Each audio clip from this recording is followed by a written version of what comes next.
एक गांव में शारदा नाम की एक सासू माँ रहती थी। वो अपनी हरकतों से सभी को धोखा देती थी। शारदा के पति प्रसाद बहुत मासूम थे। वो वही करता था जो उसकी पत्नी कहा करती थी। बेटा रमेश भी अपनी माँ के कहे हुए रास्ते पे ही चलता था। एक दिन रमेश एक धनी महिला अनामिका के घर जाता है। जी बताइए, आप मुझसे किस बारे में बात करना चाहते हैं? मेरी माँ जीवन मृत्यु के आखिरी दौर पर है। डॉक्टर ने कहा है कि वो बस कुछ ही दिनों की मेहमान है, इसीलिए मैं उन्हें घर ले आया हूँ और इस बात से मैं बहुत दुखी हूँ। हेलो, आप कौन हैं और आप यहाँ क्यों आकर ये सारी बातें कह रहे हैं? मैं क्या कर सकती हूँ अगर आपकी माँ बीमार है तो? मैंने सुना है आपकी माँ नहीं है, आपकी माँ विदेश में रहती है। आपको पता है माँ ना होने से क्या होता है? हाँ, मैं उस दर्द को समझती हूँ, इसीलिए मैं आपके पास सहायता के लिए आया हूँ। मेरी माँ की मृत्यु से पहले उनकी एक आखिरी इच्छा है। उनकी मृत्यु से पहले उनकी आखिरी इच्छा है कि मैं एक धनी महिला से शादी करूं। मुझे लगता है कि उनकी आखिरी इच्छा मुझे पूरी करनी चाहिए, पर ना ही मैं धनी हूँ और ना ही मैं सुंदर दिखता हूँ। तो बताइए कौन धनी महिला मुझसे शादी करेगी? तो इसमें मुझे क्या करना है? मैं आपकी क्या मदद कर सकती हूँ? अगर आप मेरी मदद करें तो मैं अपनी माँ की इच्छा पूरी कर सकता हूँ।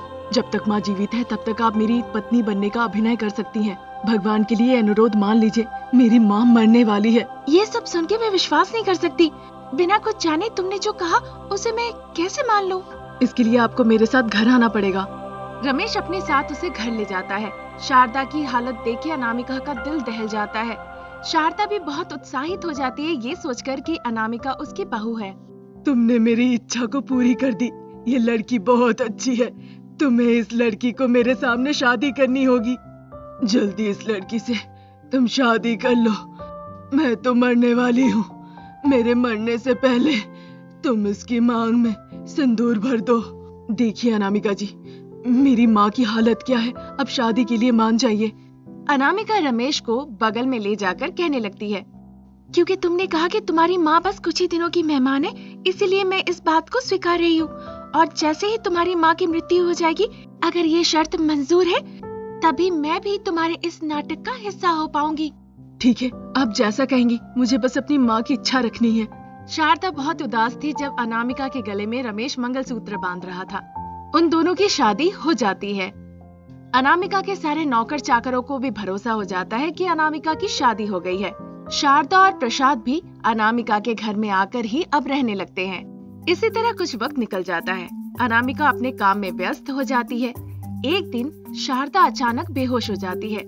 वो शारदा को लेके जल्दी से अस्पताल जाते हैं। डॉक्टर उसकी जांच करते हैं। क्या हुआ डॉक्टर साहब, माँ कैसी है? बहुत कठिन है, पर एक उपाय है अपनी माँ को बचाने का। आप जल्दी से 25 करोड़ रुपए का इंतजाम कीजिए। मैं विदेश से डॉक्टर बुलाकर आपकी माँ का ऑपरेशन कराऊंगा। वो जरूर जीवित रहेंगी। अरे लेकिन डॉक्टर साहब, मेरे पास इतने पैसे नहीं है। अरे क्या बात कर रहे हैं आप? अनामिका के पति है ना, इस गांव में वो तो करोड़पति है, उनके पास पैसा नहीं? क्या अनामिका जी, आप चुप क्यों हैं? मैं पैसों का बंदोबस्त करती हूँ, आप ऑपरेशन शुरू कीजिए। अनामिका 25 करोड़ का बंदोबस्त करती है। फिर शारदा घर लौट आती है और वो बहुत खुश होती है। मैं बहुत खुश हूँ कि तुम मेरे लिए इतने पैसे खर्च कर रही हो। मैं तो किस्मत वाली हूँ कि ऐसी बहू मिली मुझे। बहुत हो गया, अब मुझे बहू कहना बंद कीजिए। मैं आपके बेटे के कहने पर नाटक कर रही थी। मैं आपकी बहू होने को तैयार हो गई ताकि आप जिंदा रहे।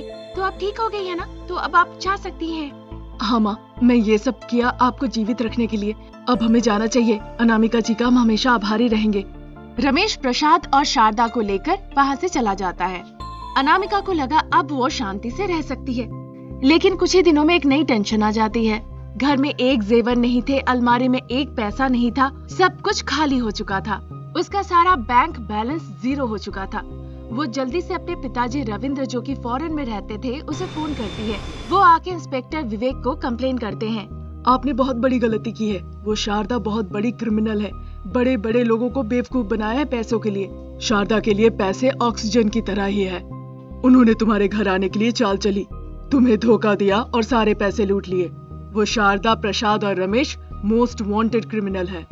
वो इस घर में रहकर मेरा खाता जो विदेश में है वो सब खाली कर दिया। उन्होंने पूरे 10,000 करोड़ लूटा है, बस तुम्हारी वजह से। मुझे पता है इन धोखेबाजों को कैसे पकड़ना है, आइए मेरे साथ। सब इंस्पेक्टर कहते हैं। उधर बीच में शारदा, रमेश और प्रसाद मौज कर रहे थे। ठीक उसी वक्त सब इंस्पेक्टर और अनामिका वहाँ पहुँचते हैं और उन्हें रंगे हाथ पकड़ लेते हैं। शारदा को देखकर अनामिका आग बबूला हो जाती है। वो उसे मारने के लिए जाती है। अपने आप को हमारे हवाले कर दीजिए और बताइए वो 10,000 करोड़ कहाँ गए? क्या क्या उसके साथ, कहाँ पे छुपा रखा है उसे? हम कोई केस दर्ज नहीं कराएंगे, नहीं तो आप लोगों को बहुत मुसीबत होगी। इंस्पेक्टर साहब, हम कैसे भी पकड़े जाएंगे, हमें सब कुछ बता देना चाहिए। ये मेरा बेटा रमेश पहले अनामिका के जायदाद लूटना चाहा, पर इसे अनामिका से प्यार हो गया। अब पैसे उसके सामने महत्वपूर्ण नहीं है, वो बस अनामिका अनामिका कहे जा रहा है। इसीलिए उन दोनों को ही एक बार बात कर लेने दीजिए। शारदा के बातों के मुताबिक सब इंस्पेक्टर उन दोनों को बात करने देते हैं। रमेश रोते रोते अपनी दिल की बात अनामिका से कहता है। अनामिका, मैं चोर नहीं हूँ, पर तुमसे प्यार होने के बाद अब मुझे वो पुरानी जिंदगी नहीं चाहिए। ना ही पैसे चाहिए, ना ही चोरी चमारी चाहिए, बस तुम्हारा प्यार चाहता हूँ, वही काफी है। रमेश की बातें सुन के अनामिका में बदलाव आता है। वो उसके प्यार को स्वीकार लेती है। शारदा और प्रसाद भी बहुत खुश होते हैं, पर सब इंस्पेक्टर साहब कहते हैं कि उन्हें 10,000 करोड़ रुपए वापस करने के लिए। देखिए इंस्पेक्टर साहब, बहू अब हमारे तरफ है। मेरा बेटा और बहू उन पैसों का देखभाल अच्छे से कर लेंगे। अब आप जाइए तो। ऐसी बातें सुन के रमेश, प्रसाद और अनामिका हंसने लगते हैं। इंस्पेक्टर साहब वहाँ से चुपचाप चले जाते हैं। तब से रमेश अपनी पत्नी अनामिका के साथ खुशी खुशी जीवन व्यतीत करने लगता है। शारदा भी लोगों को लूटना बंद कर देती है और अच्छे से खुशी खुशी सभी के साथ मिलकर जीवन व्यतीत करने लगती है। रामपुर नाम के एक गांव में रमेश और अनामिका एक दंपति रहते थे। उनकी एक बेटी थी चांदनी। सासू माँ की बहुत उम्र हो गई थी, इसीलिए वो ज्यादा काम काज नहीं कर पाती थी। बहू ही घर का सारा काम काज किया करती थी और परिवार का देखभाल करती थी। रमेश खेती करता था और पशुपालन करता था। उसी के माध्यम से पैसे कमाता था। बेटा अनामिका, सुबह सुबह कहाँ जा रही हो? अपनी बेटी को तैयार नहीं की, उसे अपने साथ नहीं ले जाओगी? सासू माँ, मैं मंदिर जा रही हूँ, आप मेरी बेटी का ख्याल रखिएगा। मैं जल्दी जाके जल्दी वापस आऊंगी। ये कहकर अनामिका मंदिर चली जाती है। बीच रास्ते में एक पेड़ के नीचे एक स्वामी जी बैठ के ध्यान कर रहे थे। वो बहुत ही ध्यान मग्न थे। फिर अचानक से एक जोरों की हवा चलती है और स्वामी जी को जो छाया दे रही पेड़ थी, उसकी डाली टूटकर स्वामी जी पर गिरने ही वाली होती है। ये चीज अनामिका देख लेती है। फिर जल्दी वो जाकर उस पेड़ की शाखा को एक हाथ से पकड़ लेती है और उस शाखा से स्वामी जी को चोट पहुंचने नहीं देती है। काफी लंबे वक्त तक वो उस शाखा को उसी तरह से पकड़ी रहती है। जब स्वामी जी अपनी आंखें खोलते हैं तो देखते हैं कि अनामिका पेड़ की टहनी को पकड़ के खड़ी हुई है। ये देखकर स्वामी जी आश्चर्य हो जाते हैं। अति उत्तम, आपकी ये मदद अविस्मरणीय है। आपने मेरा ध्यान भंग होने नहीं दिया। आपने एक हाथ से मदद की है। मैं आपको ऐसा वरदान दूंगा जो पहले कभी नहीं सुना और देखा गया है। आपने जिस हाथ से मेरी मदद की है, वो हाथ आपको एक महान व्यक्ति बना देगा और आपको प्रसिद्ध बनाएगा। ये विभिन्न तरीके से मदद करेगा और मायावी होगा। ये हाथ मायावी हाथ में बदल जाएगा। जब भी आप किसी मुसीबत में होंगे, आपको बचाएगा। अब आप सुरक्षित घर जाइए। ऐसा कहकर स्वामी जी उसे वरदान देते हैं और वहाँ से भेज देते हैं। अनामिका के हाथ में कोई बदलाव नहीं आता है, लेकिन स्वामी जी का वरदान सोचकर वो घर चली जाती है। शारदा घर के बाहर थी। घर के अंदर से बच्चे की रोने की आवाज आ रही थी। सासू माँ, बच्ची रो रही है, आपने ध्यान नहीं दिया? अरे, अभी तक तो वो मेरे साथ ही खेल रही थी। बस अभी उसे झूले से नीचे उतार के बाहर आई। उसे पता चल गया तुम आई हो, इसीलिए रो रही होगी। ये सुनकर अनामिका तनाव में आ जाती है। फिर वो अपनी बेटी का झूला देखने लगती है। उस समय अनामिका का हाथ बड़ा हो जाता है और झूला झूलते बच्चे के पास पहुंच जाता है। ये देखकर अनामिका हैरान रह जाती है। वो सोचने लगती है कि जरूर स्वामी जी के वरदान के कारण ही हुआ है। बहू को देखकर शारदा डर जाती है। बहू का ये रूप देखकर शारदा खुद ही बड़बड़ाने लगती है। ये क्या, उसका हाथ ऐसे बड़ा कैसे हो गया? उसे भूतों ने पकड़ा था क्या? मुझे तो डर लग रहा है। उसका ये सब रवैया देखकर मुझे तो शक भी हो रहा है। मेरे बेटे को लौटने दो, सब बताऊंगी। अनामिका गौर करती है कि शारदा इस बात से काफी डर गई है। क्या हुआ सासू माँ, आप डर क्यों गई? क्या हो गया आपको? कुछ नहीं बेटा, मैं अभी सड़क किनारे से होकर आती हूँ। तुम खाना बनाओ, बेटे का लौटने का वक्त हो गया है। ठीक है सासू माँ। शारदा जल्दी जल्दी बाहर चली जाती है। उधर अनामिका अपने काम में व्यस्त हो जाती है। अब क्योंकि उसका हाथ बड़ा हो गया था, इसीलिए अनामिका का सारा काम बहुत आसानी से होने लगा। वो एक जगह बैठ गई और अपने बड़े हाथ की मदद से खाना पकाने लगी। जरूरत की चीजें भी डालने लगी। दूर में बैठी बच्ची के साथ खेल भी सकती थी। इस तरह उसका सारा काम आसानी से होने लगा। वो एक जगह बैठ के अपना सारा काम बहुत तेजी से कर लेती है। उसका हाथ बड़ा हो जाना वाकई एक वरदान था। वो बहुत खुश थी।